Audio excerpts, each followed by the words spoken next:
Io sono insegnante della scuola dell'infanzia e sono nelle graduatorie perché ho passato il concorso ordinario del 2000, però ogni anno invece di guadagnare posti mi vedo sempre passare avanti. Non ci stanno a fare i precari a vita, sono insegnanti che hanno regolarmente vinto un concorso anche 10-15 anni fa, ma che da allora hanno solo trovato posti lontani da casa o di supplenza. Sono gli insegnanti delle scuole pubbliche che protestano contro le ultime decisioni del governo. Oggi a Mestre venivano assegnati 50 posti, ma erano oltre 400 gli insegnanti che speravano di poter accedere a quelle cattedre, a costo di fare anche molti chilometri. Io abito a Zoro Branco, in provincia di Treviso. E dove va a insegnare? Dove è andato in questi anni? In provincia di Venezia, perché ero originario di Venezia io.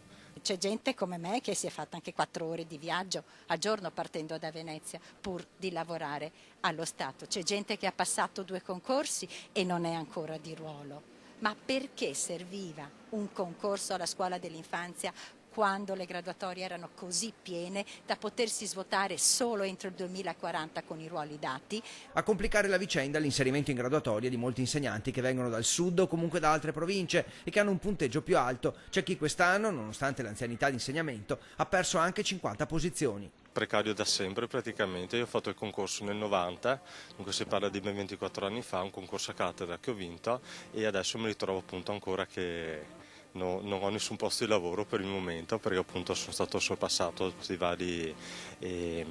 appunto tutte le varie persone che sono state aggiunte sulle graduatorie. Possono inserirsi nella graduatoria persone che vengono da altre province o che lavorano alle paritarie, che quindi hanno molto più punteggio di noi, perché comunque noi tappiamo buchi allo Stato magari da 15 anni, io è dal 93-94 che faccio supplenze. Gli insegnanti veneti chiedono così il rispetto dei concorsi effettuati prima del 2012 e protestano contro l'inserimento di chi proviene dalle scuole paritarie, spesso più avanti in graduatoria. Pronti a scendere in piazza perché non ci crediamo, leggetevi il documento, io non voglio che il signor Renzi mi sposti coattivamente di regione.